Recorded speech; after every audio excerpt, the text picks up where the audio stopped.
Hello, this is Yva with Yva Lovee Arts, and today I will be taking part in a video hop with the alumni from the Inspiration Conspiracy groups, and we decided to do something for Women's History Month. So I've taped off this 9 by 12 watercolor sheet that will go in an art journal. Right now I'm just putting in a simple background, my ruler, and some Neocolor II crayons. I've used silver and Payne's gray because I wanted it to be a very subtle background so that the character could pop off the page. And as you could tell by the intro, my pick for Women's History Month is Wonder Woman. And I know she's a fictional character, but I do believe that she has been an icon for the feminist movement and girl power, so that's who I chose.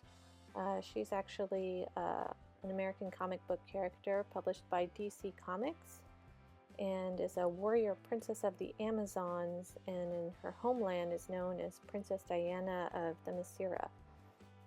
When she's outside her homeland, she's sometimes known as the secret identity Diana Prince.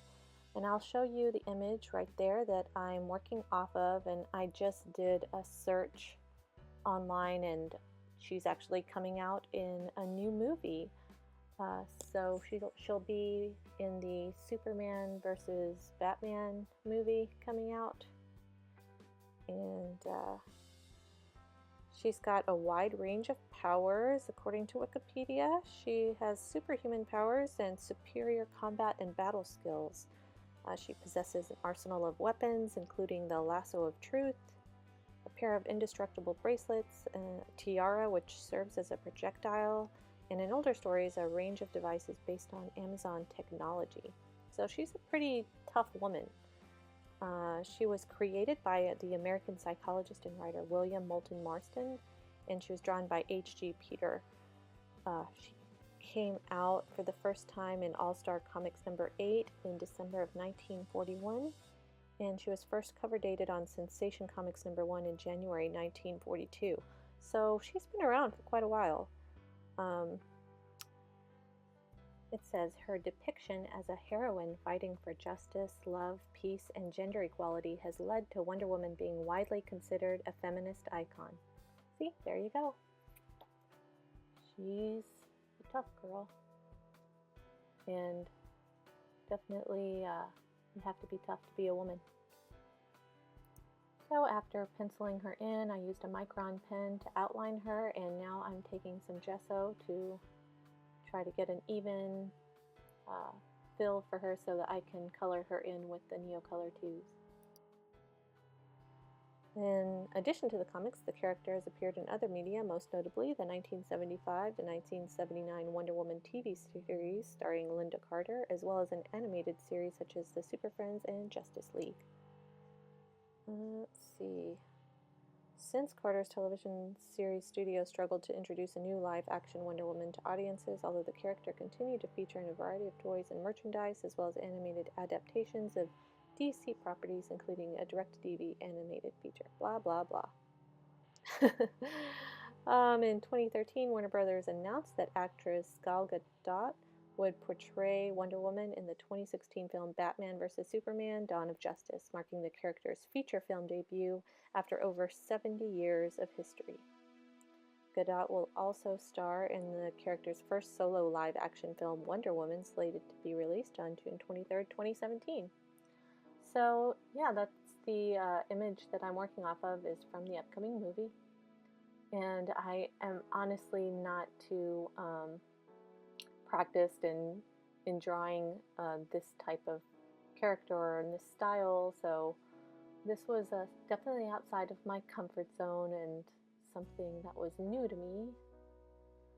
But we do our best, and it's really just for an art journal, so I'm just practicing my drawing skills here and coloring her in with some Neocolor IIs, and we'll see how it comes out.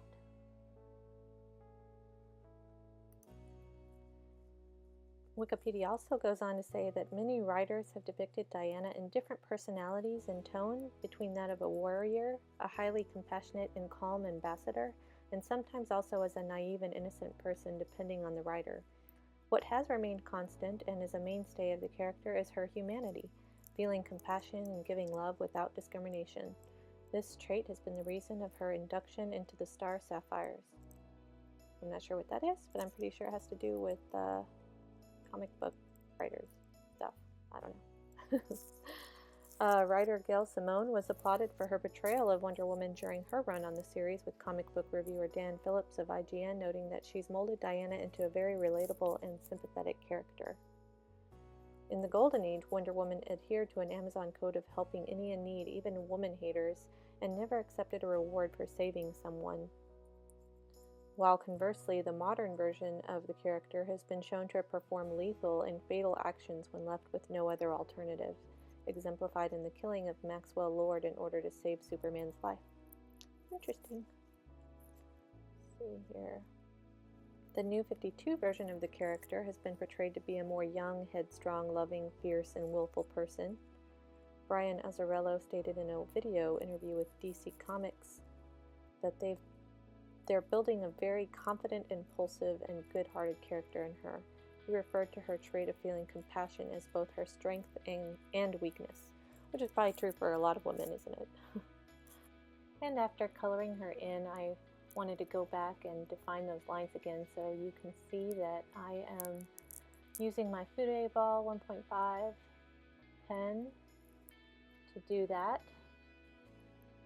And I gave her some pretty big guns, huh? She's got some strong arms, this woman. If there's anything wrong with that. But yeah, I would not want to make her mad.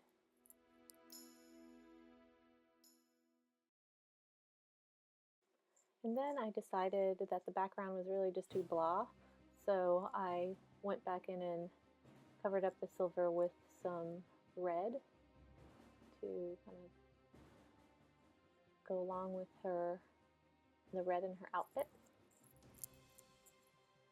And I'm almost done, just trying to get the shading right there on her torso.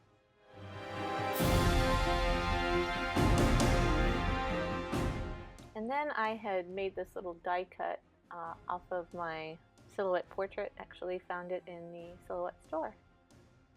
So I had cut that out and glued the pieces together, and I'm going to add it to the page after I write this quote from Wonder Woman. It says, "Don't kill if you can wound, don't wound if you can subdue, don't subdue if you can pacify, and don't raise your hand at all until you've first extended it." I thought that was pretty cool. So I'm just going to go over it again to darken up the lines. And then I'll glue the little Wonder Woman logo below it, and then I will be done. So I hope you will check out the other hoppers.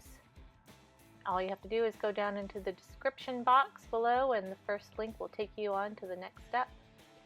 And hope you enjoyed what you saw today. If you did, give me a thumbs up, leave me a comment below, and subscribe if you haven't already. Yeah. Thanks so much. Bye.